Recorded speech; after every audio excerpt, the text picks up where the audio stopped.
Celá konferencia Človek nie je Boh, takto nazvaná, ako dnes objavujeme tie ohromné atribúty a tie ohromné kontrasty, má fantastický, ohromný základ priamo v biblických výpovediach, priamo v biblických textoch. Ja keď som sa chystal, tak som si do poznámok dal aj text z proroka Izaiáša, 31. kapitolu, 3. verš, prorok Izaiáš, kde čítame: Egypťania sú ľudia a nie silný Boh, hovorí prorok Izaiáš. Ich kone sú telo a nie duch. A krásne tento verš zhrňa Izaiáš 31:3, celú líniu konferencie, keď prorok vraví a adresuje národ Izraela, hovorí: zbytočne sa vám bude spoliehať na egyptský národ, keď vtedy je tam obrovská hrozba od asýrskej ríše, od asýrskeho impéria, ktoré prudko narastá na moci a mnohí Izraelčania váhajú a nevedia, na čo sa upnú, kde nájdu pomoc, a časť z nich si myslí, že Egypt nám pomôže. Uzavrieme koalíciu s dávnou veľmocou Egypta na juh od nás a tam snad nájdeme pomoc. A do toho vraví prorok Izaiáš: Egypťania sú ľudia. Nebude tam žiadna skutočná pomoc, nebude tam žiadne trvalé riešenie, pretože sú to ľudia. A tu je ten kontrast, ktorý nás zaujíma celý tento deň, to porovnanie tých dvoch najväčších protipólov, aké existujú, a nie silný Boh. Takže vidíme, že písmo, samotné písmo, priamo spôsob Božieho vyjadrovania nám tieto kontrasty prináša. Ten veľký človek nie je Boh a tie ďalšie kontrasty, jedna vlastnosť Božia na jednej strane a nejaká vlastnosť ľudská na druhej strane. My dnes o chvíľočku postúpime k jednému konkrétnemu porovnaniu, ale rád by som ešte po tej ceste sa zastavil, aby sme troška si uvedomili, ako vôbec kontrasty, že existujú protipóly, kontrasty, ktoré my sa snažíme uchopiť, absorbovať a ukotviť ich v našej mysli a podľa nich potom konať, ako majú obrovskú pedagogickú alebo vyučujúcu funkciu, ako bez nich sme stratení, ak ich správne neuchopíme. Sú to, poviem rovno, nástroj, kontrasty sú nástroj v tom, ako my ľudia spoznávame pravdu o Bohu a pravdy o svete okolo nás. Ja mám tu z Božej milosti, poviem, radosť aj starosť, vychovávať 3 deti. Ale keď to takto poviem, radosť aj starosť, hneď jedným dychom dodám, že tá radosť je rozhodne väčšia ako tá starosť. Len sa ma nesmiete pýtať niektoré ťažké dni. Treba sa ma pýtať na to ďalšie ráno a potom hneď v tom mám jasno, že tá radosť je väčšia ako tá starosť. A všetko to, čo zatiaľ, tie dve staršie deti, dvojičky sú 7-ročné, dvojičky chlapec a dievča, potom máme ešte 3-ročné dievčatko, tak od malička, keď som tak rozmýšľal, ako ich vychovávame, ako ich učíme, ako sa im snažíme vysvetliť, ako majú žiť, ako majú myslieť, ako majú sa rozhodovať. A keď som sa chystal, tak som si uvedomil, akú veľkú funkciu pritom majú kontrasty. Ako od najmenších čias, od tých útlých dní, keď sme sa snažili im vysvetľovať realitu, skutočnosť okolo nich, sa stále niečo porovnáva. Raz je to veľké proti na druhej strane malému. Potom je to zase rýchly proti pomalý. Zase je inú chvíľu niečo horúce a niečo studené a desiatky ďalších kontrastov. Prakticky neuplynie ani jeden deň, aby sme nejaké kontrasty pri výchove nezužitkovali.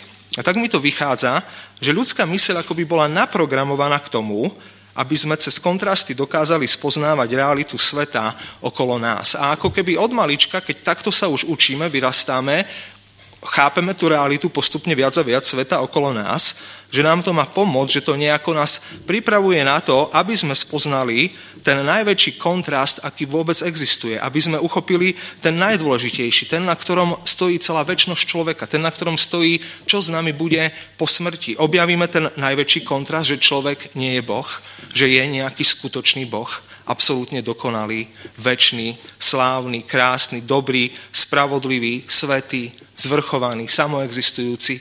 Desiatky atribútov, ako mnohé aj v tej knihe, ktorá dnes sa na konferencii rozdáva, sú opísané. A tak zdá sa, že Boh sám úmyselne vesmír tak stvoril a našu ľudskú myseľ tak pripravil, aby, ak len nám príde tá milosť, lebo je to vždy len milosť Božia, a vždy len to, čo ku nám príde ako nezaslúžená priazeň, sme mohli objaviť Boha v pravde a v celej jeho veľkosti a v celej jeho sláve. A písmo takto ku nám prichádza, takto ku nám Božie slovo hovorí. Mali sme citát z Izaiáša 31:3. Egypťania sú ľudia a nie silný Boh.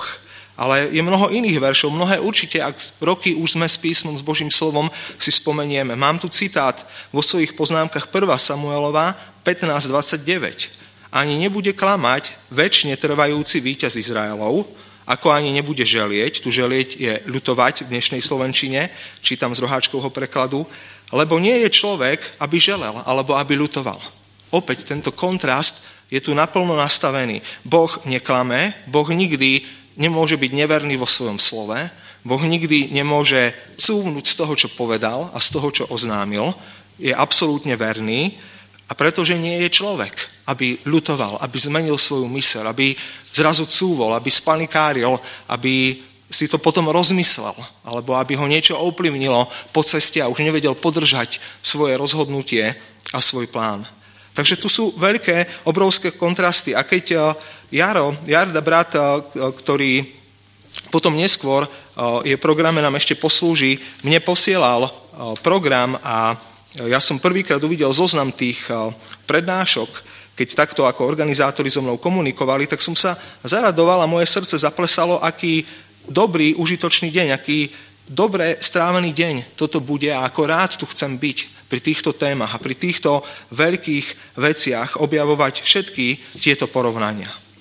Teraz môj dnešný diel je pozrieť sa na ten tretí kontrast poradí. Máme za sebou to, čo my by sme dnes na Slovensku nazvali Božia samoexistencia a ľudská závislosť. Brat Štepán precízne formuloval tú Božiu svojbytnosť a máme presne taký istý problém aj v slovenčine, že svojbytnosť je príliš široké slovo, má veľa nuancí, ktoré necelkom zachytávajú to, čo chceme o Bohu povedať a tak skôr v kresťanských kruhoch slovo, ktoré možno v slovníku asi sa nedá nájsť, ale sa v našich kresťanských kruhoch ujalo Božia samoexistencia a ľudská závislosť. Sme sa pozreli, keď brat Jerry nás previedol na Božiu svetosť a ľudskú hriešnosť. A strávme ešte tento čas pohľadom na ten ďalší, tretí kontrast, kedy sa pozeráme na Božiu spravodlivosť a ľudskú nespravodlivosť. Teraz veršík, ktorým by sme začali, na ktorý sa teraz v prvom rade pozrieme, je v knihe Exodus, v 9. kapitole, v 27. verši. Je to pre túto chvíľu, pre tú ďalšiu časť, pre ten ďalší úsek nosný verš, na ktorý sa potrebujeme pozrieť a v ktorom sa potrebujeme opýtať, čo nás učí, čo nám vysvetľuje o Božej spravodlivosti.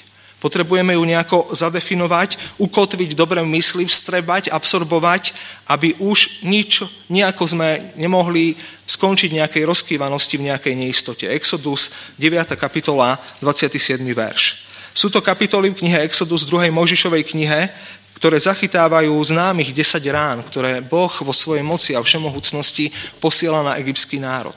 V tom čase izraelský národ je v zajatí, v tej porobe, v otroctve, v egyptskej ríši, ktorá je vtedy svetová veľmoc, ale majú sa im vyplniť Božie sľuby a je to Mojžiš, ktorý je Boží nástroj, ktorý spolu so svojím bratom Áronom sú posielaní, aby predstupovali pred faraóna a aby oznamovali Božie slovo, aby vyzývali faraóna k tomu, aby sa pokoril, aby uznal Božiu zvrchovanosť, aby pustil Boží ľud slúžiť Bohu a žiť už teraz v slobode, aby sa im mohli vyplniť Božie sľuby, dávno predtým oznámené. A mnohí budeme dobre poznať sled tých udalostí. Rány postupne jedna na druhú nadväzujú a faraón v rôznych chvíľkach, ako keby už je pripravený poddať sa, už je v jednej chvíli už aj povie, napríklad keď je tam tá zmesica hmyzu a ten rôzny hmyz udiera na egyptskú krajinu, už je aj nastavený povedať Exodus 8. kapitola, 28. verš, ja vás prepustím, aby ste obetovali Hospodinovi.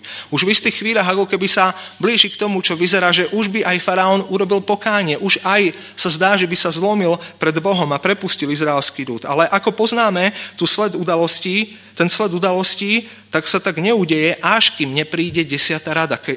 rána, keď Boh celou svojou mocou a slávou a zvrchovanosťou privedie všetky tie udalosti k tomu bodu, že faraón nakoniec prepúšťa Izraelčanov na slobodu a oni budú môcť odísť z egyptskej krajiny. A v jednej chvíli, toto je zaujímavé, nás výrok faraóna niečo dôležité učí o Božej spravodlivosti. V 9. kapitole, v 27. verši. Keď zbehla rana ľadovca a keď táto ťažká rana doľahla na egyptskú zem, tak v jednej chvíli faraón povie, vtedy poslal faraón a povolal Mojžiša a Árona a povedal im, zhrešil som tento raz. Hospodin je spravodlivý a ja a môj ľud sme bezbožní. A máme ďalší kontrast v písmach. Tak ako je písmo plné tých kontrastov, ktoré nás učia, ako spoznať Boha v pravde, ako k nemu pristúpiť, aký naozaj je, aký nie je a nájsť ten najväčší kontrast, aký existuje a potom takto stáť v pravde a žiť v pravde vo viere v tohto Boha. A je to sám faraón, ktorý ten kontrast vyriekne. Zrešil som tento raz. Hospodin je spravodlivý a ja a môj ľud sme bezbožní. Teraz v tejto chvíli by mohla byť taký rýchly kvíz. Hypoteticky si ho len tak môžeme predstaviť, že by som rozdal listočky a že by sme rýchlo mali napísať, že čo teda je tu spravodlivý. Čo to znamená, že Boh je spravodlivý. Možno rôzne odpovede by sa zozbierali, bolo by to zaujímavé urobiť si takýto kvíz, rozmýšľať o tom, vidieť, čo to prinesie. A možno ja by som tak inštinktívne písal a keby ku mne prišiel kvíz a listoček, by som tak rozmýšľal, že lebo Boh nezhrešil, lebo Boh konal správne. Asi by som rozmýšľal na také prvú reakciu na tento výrok. Boh je spravodlivý, Hospodin je spravodlivý. A hneď by to povolalo balík otázok. Nezrešil voči čomu? Voči komu nezrešil? Voči akej norme? Lebo je to ľahké, rýchlejšie. Pri nás ľuďoch to ide veľmi ľahko, keď rozmýšľame o slove spravodlivosť. Zrešil som, napríklad by som klamal, by som mal srdce plné závisti, zloby, hnevu a hneď by bola otázka, zrešil som voči akej norme? Odpoveď by bola voči Božiemu zákonu. Brat Jerry nás krásne previedol toľkými momentami, keď sme videli, ako sa hriech definuje voči Božiemu zákonu. Ten zákon odkiaľ je, by sme sa pýtali? No od samotného Boha. Takže môj hriech je nakoniec voči samotnému Bohu. Voči nemu som nespravodlivý, voči nemu som zrešil, som zlyhal. Teraz ale vec je náročnejšia na to, ako ju uchopíme, pretože sa musíme opýtať, Boh je spravodlivý voči komu, voči čomu? Keď rozmýšľame, lebo nezrešil, ako prvá intuitívna myšlienka, inštruktívna, nás takáto môže napadnúť a pýtame sa, čo sa teda udialo, v akom zmysle máme uchopiť, že Boh je spravodlivý. Vieme dobre hneď, ale veď od neho nikto väčší nie je. Nie je žiadna norma, ktorú niekto dá na Boha a povie, ty jeden pravý Boh, tebe dám túto normu, podľa ktorej máš konať, podľa ktorej sa máš rozhodovať, podľa ktorej máš učiniť svoje skutky. A tak potrebujeme spojiť správne tú realitu toho, že Boh je najväčší, že je najvyšší, že je sám zvrchovaný, že je sám zdrojom každého dobra, každej správnej veci, každej spravodlivosti s tým, že je sám v písmach opísaný ako spravodlivý. Čo sa stalo? Čo povedal faraón? Dal to do kontrastu, povedal, ja a môj ľud sme bezbožní. O kúsok skôr je situácia, to je jeden moment, kedy faraón na chvíľku zmeklo jeho srdce. On stále neučinil pokánie, stále sa len zatvrdzuje, stále nakoniec je len Božou mocou izraelský národ prepustený z egyptskej krajiny, ale o kúsok skôr povie Mojžiš v 8. kapitole, tam je teraz pre nás jeden kľúčový moment, 29. verš, kedy vysvetlí nám Mojžiš, v čom spočíva zvlášť tá vina faraóna. A tá nám pomáha uchopiť ten kontrast voči Božej spravodlivosti. 8. kapitola 29. verš, 8:29. A Mojžiš povedal, hneď ako vyjdem od teba, to bolo, kedy prišla rôzne druhy hmyzu, boli poslané na egyptskú krajinu, budem sa modliť Hospodinovi. A odíde z mesica hmyzu od faraóna, od jeho sluhov a od jeho ľudu. Zajtra len nech viacej neoklame faraón, takže by neprepustil ľudu, aby obetoval Hospodinovi. A zrazu sa niečo dozvedáme o faraónovom hriechu. Ono to vyzeralo opakovane, že faraón už prepustí Boží ľud. Už aj v istých chvíľach dával sľub, že vás pustím. Potom z toho cúvol, potom si to rozmyslel a Mojžiš v tej chvíli, keď tam bola tá rana hmyzu, ktorú potom odňal na príhovor k Bohu, Boh ju odňal na Mojžišov príhovor, povie, len nech viacej nás neoklame faraón. Už nech nás necúvne z toho svojho slova. A vidíme, že v 9. kapitole toto je vyznanie opísané, Hospodin je spravedlivý, ja a môj ľud som bezbožný. A tento kontrast, verím, nás vedie k tomu, že môžeme postaviť istú základnú definíciu Božej spravodlivosti v písmach. Že tu máme kľúčové odkrytie toho, ako o nej máme zmýšľať. Pritom Boh je sám najväčší a sám sebe dokonalý. A vychádza mi takýto výsledok, že ju takto môžeme sformulovať. Božia spravodlivosť pretože je v kontraste ku tomu, ako faraón klamal, ako nedodržal svoje slovo, ako konal v rozpore s Božím charakterom i s vlastným slovom a s tým, prečo bol stvorený, aby žil v pravde, potom Božia spravodlivosť, verím, bude znamenať nasledovné. Božia spravodlivosť teda vo svojej podstate znamená, že Boh vždy koná v súlade so svojím dokonalým charakterom a koná v súlade so svojimi sľubmi. Boh koná podľa jedinej absolútnej normy, pričom tou absolútnou normou je samotná dokonalosť Božieho bytia vo všetkých jeho atribútoch. A teda Božia spravodlivosť tej základnej myšlienke v písmach, keď to teda ešte raz zopakujeme, znamená, že Boh nikdy nejde proti sebe samému. Keď raz vieme o Bohu, že je to Boh pravdy a že z jeho slova necúvne, tak vieme napevno, už nezrušiteľne, že Boh vždy svoje slovo vyplní, vždy ho uskutoční a teda sám bude vždy Boh potvrdený ako spravodlivý. Vždy bude nájdený ako ten, ktorý konal podľa seba samého, podľa svojej dokonalosti, podľa svojich čistých, nevyčerpateľných atribútov. A toto je tá základná myšlienka Božej spravodlivosti v písmach. O chvíľu uvidíme ďalšie verše, ako sa to rozmení na drobné, ale potrebujeme štartovaciu ideu, ktorou to uchopíme. Ľudská nespravodlivosť potom znamená, keďže máme tento kontrast, ktorý objavujeme, vo svojej podstate znamená, a človeka už môžeme definovať voči Bohu, voči externým skutočnostiam. Boha nemôžeme voči externým skutočnostiam, musíme len voči nemu samému jeho atribúty uchopiť, jeho konanie zadefinovať. Ale ľudská nespravodlivosť vo svojej podstate znamená, že človek koná v rozpore s Božím charakterom, v rozpore s tým, pre aký život bol pôvodne na počiatku stvorený, a dokonca i v rozpore so svojimi vlastnými sľubmi. Príklad faraón. Ani len vlastné slovo nedodržal. Zhrešil, bol nespravodlivý. Boh dodržal svoje slovo v tom, že posielal rany. Ako vidíme, Boha, prečo povie faraón, teda Boh je spravodlivý, je úplne iný, ako som ja. Čo sa tam deje? Boh oznamuje tie rany, ktoré oznámil cez Mojžiša, a plní, to je verný svojmu slovu. Rany prichádzajú na hriech Egypťanov. Boh dokonca oznamuje, keď sa faraón pokoríš a pustíš môj ľud, rany ustúpia. Faraón to viackrát zažije. Rany viackrát ustúpia. Mojžiš sa prihovára a Boh dáva predĺženie času pre faraóna. Celý čas je Boh spravodlivý. A preto to faraón vyzná v Exodus 9:27. A celý čas môžeme ešte pridať, Boh koná podľa svojho slova, a v súlade aj so skorším slovom, v súlade so svojimi sľubmi. Ja som si tu do poznámok dal, len to musím nájsť, ten veršík, je to tu, mám to tu. Ako to, čo Boh koná, ako naplní svoje slovo a prečo je nájdený ako spravodlivý, alebo zjavený ako spravodlivý, že je tu ešte skorší sľub, ktorý dal patriarchovi Abrahámovi. Prečo vôbec majú Izraelčania odísť z Egypta? Prečo je to potrebné? Prečo k tomu musí dojsť a Boh musí byť známy ako spravodlivý cez tie udalosti? Lebo dávno predtým, niekoľko storočí, Boh dal slovo mužovi, ktorý sa najprv volal Abram, potom jeho meno zmenil na Abraham, aby bol otec množstva. Sľúbil mu, že z neho vyjde veľký národ a sľúbil mu, že mu dá krajinu, územie konkrétne, cez ktoré naplní niektoré zvláštne účely vo svojom pláne spasenia. Genesis 13:17. Vstaň, prejdi sa po zemi, po jej dĺžke a po jej šírke, lebo tebe ju dám. A teda Boh ide naplniť tento sľub.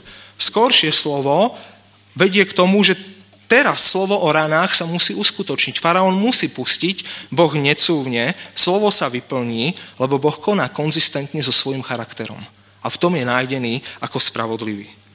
A ak tieto veci poskladáme, ak ich dáme jednu vedľa druhej, tak máme potom tieto definície. A môžeme vedieť o Bohu, že keď písmo o ňom hovorí ako o spravodlivom, tak myslí na túto realitu toho, že koná vždy v súlade so svojím dokonalým charakterom a so svojimi sľubmi, ktoré reprezentujú ten charakter, ktoré ho vyjavujú, ktoré oznamujú, čo z toho charakteru plynie, čo z neho vyplýva.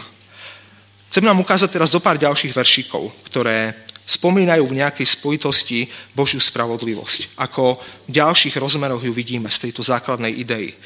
Ďalší veršik je ešte v 5. Mojžišovej knihe v Deuteronómiu. Sme na konci 5 Mojžišových kníh a tam v kapitole 32 je tá známa pieseň Mojžišova, v ktorej tak sumárne opisuje a pripomína Božie skutky. A to, ako Boh s nimi konal, ako Boh sa zjavil, ako Boh ich zaopatril, ako ich previedol, ako vyplnil svoje sľuby. Deuteronomium 32. Deuteronomium 32. Tu, priatelia, máme opäť veršik veľmi dôležitý, ktorý spomína Božiu spravodlivosť, že Boh je spravodlivý. Deuteronomium 32.4. Deuteronomium 32.4. Skalo, ktorej dielo je dokonalé. Teraz niečo poviem ešte o tom veršiku a hneď potom ho celý prečítame. Je to veršik, poviem, nabitý atribútmi Boha. Nabitý Božími vlastnosťami. Dnes ich objavujeme. V jednom veršiku obrovská koncentrácia. Slovo cez slovo opisuje Božie atribúty, do toho je zrazu vložená Božia spravodlivosť. Takže 32.4 Deuteronomium. Skalo, ktorej dielo je dokonalé. Takže obraz skaly Mojžiš použije nemenného, niečoho trvalého, čo sa nemení podľa počasia, podľa ročného obdobia, čo je stále na svojom mieste. Je tu stály nemenný Boh, keď niečo urobí, je to dokonalé. Prinesie to výsledok, ktorý on zamýšľal. Lebo všetky jeho cesty sú spravodlivým súdom. Tu je ideál súdu, spojená s Božím charakterom, čo urobí, zjaví, že on je spravodlivý sudca. A potom hneď pridáva Mojžiš, silný Boh verný. Nemá v sebe žiadnu slabosť, nikdy mu nechýba ani na chvíľku energia, povieme, schopnosť niečo uskutočniť, nikdy nerieši to, čo my musíme ľudia riešiť, na to nemám silu. Krásna myšlienka, niečo také urobiť, postaviť takýto dom, vybudovať takú spoločnosť, zrealizovať takýto plán tu na tejto zemi, ale my si musíme vždy zrátať. Mám na to, nemám na to, je to pre mňa vykonateľné, alebo som to prestreľujú tie moje predstavy a vidíme u Boha, biblického, skutočného, pravého Boha, nikdy taká dilema nie je. Verný, u ktorého nie je to neprávosti, spravedlivý je a priamy. A teraz tu máme taký reťazec vlastností, ktoré spolu sú naviazané. U ktorého nie je to neprávosti, je verný, dodrží svoje slovo, dodrží svoje sľuby. Preto u ňoho nie je neprávosti. Spomíname si, čo sa riešilo pri faraónovi Exodus 9. Faraón povedal, Boh, Hospodin je spravodlivý, ale my sme zhrešili, ja som priestupník. A tu je presne toto vybudované, lebo je Boh verný svojmu slovu a svojmu charakteru, nie je to u ňoho hriechu. A to je rozvinuté záverečným párom, ako keby zopakované, spravodlivý je a priamy. Deuteronomium 32.4. A tak vidíme aj pár, ktorý v písmach ide ľahko spolu. Spravodlivý je a priamy.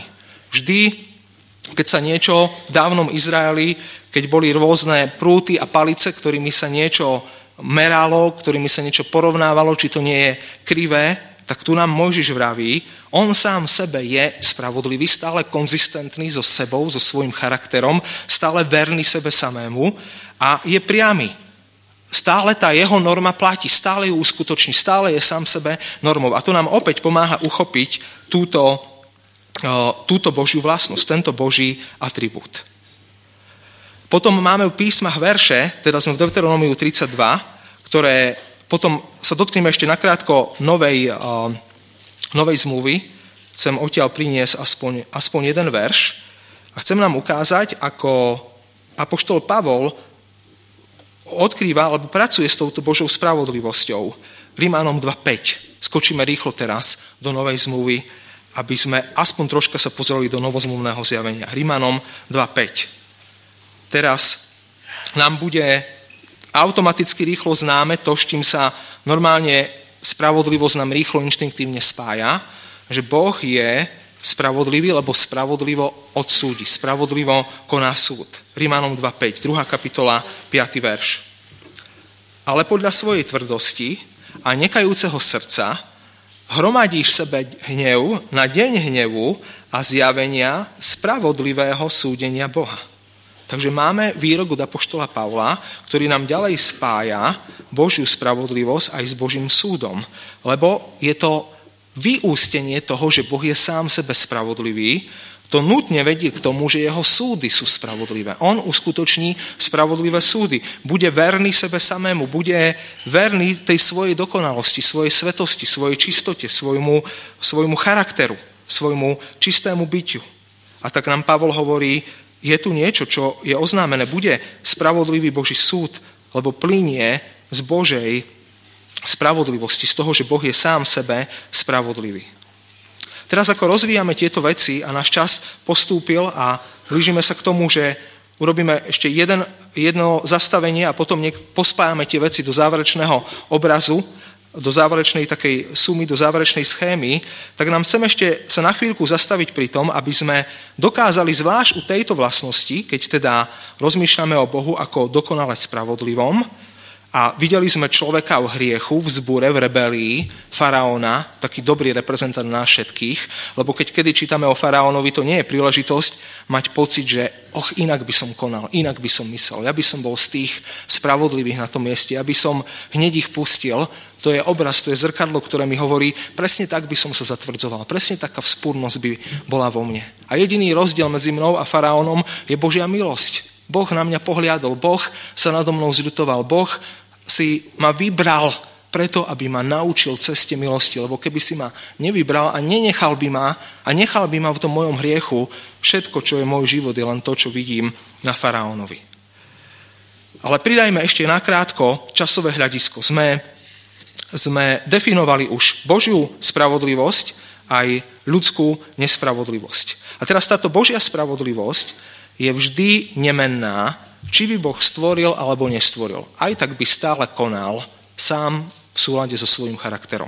Je nemenná, tá definícia nám platí, keď povieme, že Boh vždy koná v súlade so svojím dokonalým charakterom a koná v súlade so svojimi sľubmi, tak nám stále platí, dokonca i keď by človek padol do hriechu, by nepadol do hriechu. Stále táto definícia o Bohu platí. Stále je taký, stále je rovnaký. Ale u človeka vidíme zmenu, vidíme, čo sa stalo pri páde. Zmena tu bola viackrát spomenutá. U Boha žiadna zmena, u nás ľudí veľká zmena, stále, často, mnohokrát. Keď by sme sa pozreli na ten stav človeka pred pádom, a tomu budem chcieť vyústiť toto dnešné vyučovanie moje, aké bude teda riešenie, ako nakoniec Božia spravodlivosť je riešením na moju nespravodlivosť. A týmto budeme uzatvárať tento blok. Boh je vždy trvalo dokonale spravodlivý. Ja ako hriešnik som nájdený totálne nespravodlivý. Pýtame sa, je riešenie, je z toho cesta von? Ešte sa opýtajme, ako to bolo na začiatku. Keď som sa chystal, urobil som si takúto tabuľku. Vľavo mám stĺpec pred pádom, pravo stĺpec po páde. U Boha mám rovnakú definíciu, či pred pádom, či po páde. Boh sa nemení. Definície zostanú rovnaké. Či je stvorenie, či nebolo, či bol ľudský hriech, či nebol. Ale u človeka je vec trochu iná, než príde hriech. Ako to bolo s človekom, čo sa týka jeho spravodlivosti, než prišiel hriech, než prišla ľudská neposlušnosť? Mám takto sformulovanú definíciu. Človek má potenciál, pred pádom zdôrazňujem, konať v súlade s Božím charakterom a v súlade s cieľom spravodlivosti, pre ktorý je stvorený, ak len bude totálne upnutý na Boha a jeho slovo. V tejto situácii bol, priateľe, len jeden človek na tejto planete. Adam a povedzme aj so svojou manželkou s Evou. Tam na začiatku, kým neprišiel prvý hriech. Situácia, o ktorej nevieme, ako dlho presne trvala a neviem si ju predstavovať na veľmi dlho, túto prvotnú situáciu. Niekedy ju voláme v literatúre biblickej, teologickej prvotná spravodlivosť u človeka, než padne do stavu totálnej skazenosti. A je tu to, že keď by človek bol upnutý na Boha ako na jeden jediný cieľ, zdroj všetkého, práve absolútne dobro, ku nemu stále obrátený, tak to má žiť, tak to má v spravodlivosti pred Bohom žiť, ako stvorená bytosť. Ale vieme, že do toho vchádza hriech a z toho prichádza totálna zmena v človeku. Človek sa stáva nespravodlivý, prevrátený, skazený, vzdialený Bohu, mŕtvy vo svojich hriechoch. A stav, ktorý povieme po páde, je, že človek je sám od seba absolútne neschopný konať spravodlivo, a tak je nájdený a odkrytý ako priestupník Božieho zákona a ten, ktorý nedodržiava ani len vlastné sľuby. Príklad faraón. A toto mi má stačiť, aby som bol usvedčený, aby som uvidel svoju hriešnosť. Preto aj Pavol, keď píše v liste Rímanom v 3. kapitole tie hlavné obvinenia proti nám ľuďom, tak to celé sumarizuje v Rímanom 3.10. Ako je napísané, nie je to spravodlivého ani jedného. Univerzálny stav, bez jednej výnimky v ľudstve, ako idú 1000 ročia. Jediná výnimka, vtelený Boží syn, Pán Ježiš, Spasiteľ, úplne iný, z neba, poslaný od Otca, ako záchranca. Inak univerzálny stav v celom ľudstve, sme všetci nájdení takí, že nie je to spravodlivého ani jedného. A vraví, že kedykoľvek by sa Boh s nami súdil, kedykoľvek budeme stáť, ďalší výrok Pavlov voči Bohu, keď kedykoľvek na to príde, že sa človek ide súdiť s Bohom, tak výsledok je vždy predpovedaný v Rímanom 3.4. Rímanom 3. kapitola 4. verš. ale Boh nech je pravdivý a každý človek lhár alebo klamár. Ako je napísané, aby si bol ospravedlnený vo svojich slovách a zvíťazil, keby si sa súdil. Tu máme také dôležité sloveso v písmach, ktoré tu Pavol použije ospravedlnenie, ospravedlniť, vyhlásiť niekoho za spravodlivého, prezentovať niekoho za spravodlivého, ukázať a vraví, kedykoľvek na to príde, že človek sa má stretnúť s Bohom ako keby v súdnej sieti, celé ľudstvo stojí pred Bohom, Boh vždy je pravdivý, každý človek je tam nájdený ako klamár a je napísané, že Boh vždy víťazí vo svojich slovách a vždy je nájdený ako spravodlivý. To je presne tá téma, ktorú dnes popoludní, po obede rozvíjame, na ktorú sa pozeráme, o ktorej rozmýšľame. A teraz zostáva pre ten čas, pre tú chvíľku ešte, ktorá mne je vyberaná, sa pozrieť, je riešenie, existuje riešenie. A už riešenie dnes predstavili viacerí bratia, že existuje. Ja tiež sa ho ešte chcem dotknúť, ale chcem sa ho dotknúť hlavne v spojitosti s tým, že je podivuhodne v písmach spojené s tým, že na jednej strane Božia spravodlivosť odsudzuje každého jedného z nás, to je ten nekonečný kontrast. Na druhej strane Božia spravodlivosť v nejakom zúženom zmysle, v nejakom zacielenom zmysle v biblických výpovediach je pre nás riešením nášho stavu.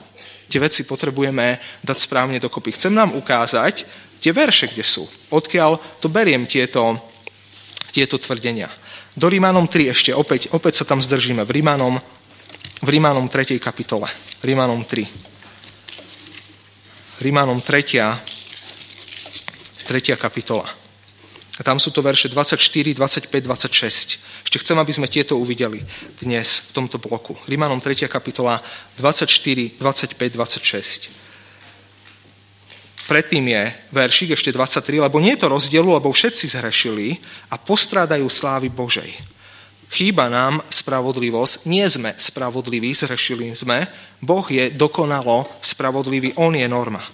A zároveň vraví nám Pavol, ospravedlňovaný súd zdarmo, alebo zadarmo jeho milosťou skrze vykúpenie v Kristu Ježišovi, ktorého predložil Boh za obeť zmierenia, skrze vieru v jeho krvi, na ukázanie svojej spravedlivosti pre pustenie stranou predošle sa udielých hriechov do času obeti Kristovej. Tu nám apoštol Pavol vraví, potom to ešte spojíme s veršom 26 a týmto uzatvárame, že Kristov kríž, dielo Golgoty, dielo vykúpenia je dielo, v ktorom bola zase v ďalšej sérii Božej postupnosti konania v histórii zjavená Božia spravodlivosť. Rímanom 3.25. Preto Kristus prišiel, preto prelial krv, preto zomrel na Golgotskom kríži, vraví Pavol, aby Boh ukázal svoju spravodlivosť. Aby ju demonstroval na kríži, aby ju zjavil plnosti. Ako hneď sa môžeme pýtať, a verím, že nás rýchlo niektoré myšlienky napadnú. Napríklad tak, že bol verný svojmu slovu, že pošle spasiteľa, že pošle riešenie na hriech, že vyplní ten sľub ešte dávno daný Abrahámovi, že v tebe budú požehnané všetky čeľade zeme, že bude mať svoj ľud, že bude cesta zmierenia. Napríklad tak, ako je v Izaiášovi 53, že bude spravodlivý služobník, ktorý poniesie neprávosti. Napríklad tak, že vyplnil svoje slovo. A ja poviem áno, presne tak, po tejto linke. Napríklad nás hneď môže napadnúť aj tak, povedzme, že keďže sám nenávidí hriech, Jerry mal ten blog pred obedom, kde hovoril o Božej svetosti. A ja som si z jeho poznámok, ešte keď tá anotácia už bola na internete, nevidel som Jerryho kázanie, až tu som ho počul, ale keď som si pozeral anotáciu a hľadal som, ako len sa napojím na týchto bratov, tak som si 2 vety vypísal z tej anotácie o hriechu. A mám tu, že Božia svetosť znamená naprostou nelibosť voči hříchu. Úplnú, totálnu neľúbosť voči hriechu. Toto sme prechádzali pred obedom. Jerry nás cez to sprevádzal. Totálnu neľúbosť voči hriechu. A zároveň Božia svetosť, v tej anotácii od Jerryho, opäť citujem, je v mnohých spôsoboch vyvrcholením Božieho bytia. Je v mnohých spôsoboch vyvrcholením Božieho bytia. Ako keby centrum Božích vlastností, atribútov, Puritáni presne podobnú myšlienku cez storočia rozvíjali. Všetky Božie vlastnosti sa stretajú v svetosti, ktorá ich drží ako keby pokope. A ja som si spojil, keď som chystal tieto poznámky, že čo je potom Božia spravodlivosť voči Božej svetosti. A vedel som, Jerry bude predo mnou, môžem sa nejako napojiť. A takto mi to vyšlo, prečítam to. Keď Božia svetosť teda, to je skrátka do Božej dokonalej morálnej čistoty, pretože o právom Bohu nie je ničoho zlého. On je iba dobrý, iba spravodlivý, iba krásny, iba múdry, iba pravdivý, iba čistý, iba plný svetla, iba dobrý. A toto iba taký, že je stále taký, to stále o ňom platí nezávisle od toho, či by sa Boh rozhodol stvoriť, alebo nie. A teraz na to napájam sa rýchlo spravodlivosťou. Keď takáto je Božia svetosť, tak potom čo objavujeme z písma o Božej spravodlivosti? Keď svetosť je v jadre a vetvy sú na to jadro svetosti, tak ako je vetva spravodlivosti napojená na to centrum svetosti? Vychádza mi, že by to mohlo byť takto. Božia spravodlivosť stavia na jeho svetosti v tom, že Boh nikdy smerom ku tvorstvu nekoná v rozpore so sebou samým, či už ide o jeho atribúty, alebo o jeho zákon, alebo o jeho slovo. Čiže Božiu spravodlivosť môžeme vidieť, ako sa vyleje, prejaví Božia svetosť smerom ku tvorstvu cez Božiu spravodlivosť. V tom, ako Boh bude konať, ako Boh vyplní svoj plán. A pozrime si 26. verš, ktorý je posledný citát, ktorý potrebujem. V znášaní Božom, aby ukázal svoju spravodlivosť v terajšom čase, aby bol spravodlivý a ospravedlňujúci toho, kto je z viery Ježišovej. A tu sa nám veci zrazu spájajú do záverečných rozriešení. Čiže kríž zjavuje Božiu spravodlivosť, že je verný a že vyplní svoje slovo, že neznesie hriech a hriech nemôže prísť do jeho prítomnosti a pritom chce zachrániť, lebo je spravodlivý, ale nemôže zachrániť kompromisne, prehliadnutím hriechu, lebo je svätý. Najvnútornejšie jeho bytie je sväté.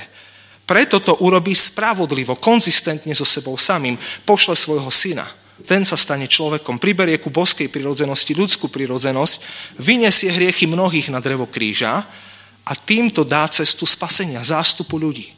Všetkým, ktorí kedy uveria v tú zástupnú obeť. A takto nám apoštol Pavol vraví, teraz je Boh spravodlivý, vyplnil svoje slovo, neprekročil nič proti svojmu charakteru, pretože je celý čas spravodlivý. Od Genesis až po zjavenie. A takto ten, kto verí, dostáva ospravedlnenie. A to nám odpoveda na tú dilemu, ako na jednej strane tá Božia spravodlivosť, ktorá znamená presne taký nie sme ako Boh, tak táto istá spravodlivosť tým, že vrcholí na Golgotskom kríži a vrcholí po tom, že Pán Boh poslal, Boh Otec poslal svojho syna, Pána Ježiša, tak je riešením na našu nespravodlivosť, je riešením na našu vinu, na náš hriech, na to, že sme všetci v stave, ako bol faraón. A tak všetko, mám tu záverečné také konštatovanie, všetko, čo učí písmo o Božej spravodlivosti a ľudskej nespravodlivosti a čo sa postupne odkrýva cez tisícročia biblickej histórie, nakoniec vrcholí v Kristovom vykupiteľskom diele na Golgotskom kríži. Tak sme prešli dnes viacero tém, podtém, viacero zastávok, sme sa pozerali na kontrasty, na to, ako nám slúžia ku pochopeniu a si prajem, aby sme mohli byť ľudia, ktorí budú najviac zo všetkého chcieť poznať tieto kontrasty, na ktorých všetko záleží. Kontrasty medzi nami a Bohom. Kontrasty, ktoré znamenajú, že je úplne iný ako my. A sme sa pozerali na ten ďalší poradí, že on je dokonale spravodlivý, my sme úplne nespravodlivý a predsa tá jeho spravodlivosť cez Pána Ježiša, cez Golgotský kríž, cez jeho vernosť, cez jeho dokonalý charakter je riešením a záchranou pre každého, kto verí. Tak ja sa stíšim ešte kratučko na modlitbu a hneď odovzdám slovo ďalšiemu bratovi, ktorý nám poslúži. Drahý Pane, tu sú veľké veci v Tvojom slove, ktoré nám dávaš ľuďom, aby sme ich objavili, aby sme ich prijali celým srdcom, aby sme ich strebali do nášho bytia, aby potom sme mohli ťa poznať pravde, aby sme nijako neskresľovali, neuberali z Tvojej slávy, z Tvojej veľkosti, z Tvojej nádhery v tom, že si spravodlivý Boh. To bolo to, čo faraón vyznal v jednej chvíli. O čo viac my potom potrebujeme vyznať a prijať a držať to vo viere, v odpovedi na Tvoje slovo, v odpovedi na Tvoje zjavenie, že si spravodlivý Ty sám, dokonale, večne, od večnosti do večnosti, vždy konzistentný so svojím charakterom, vždy konajúci verne voči sebe samému, vždy ten, ktorom všetko toto pramení z tvojej čistej, nepredstaviteľnej svetosti. Pane, pomôž nám tieto veci vidieť, pomôž nám takto sa merať v tvojom svetle. Pomôž nám naplno rozoznať našu nespravodlivosť a potom hľadať riešenie len tam, kde ty si dal riešenie. Len u Pána Ježiša, len jeho kríži. Tak sa o to všetko modlím. Sám to potrebujem. Prosím za každého z nás, aby takto sme mohli kráčať a žiť. Amen.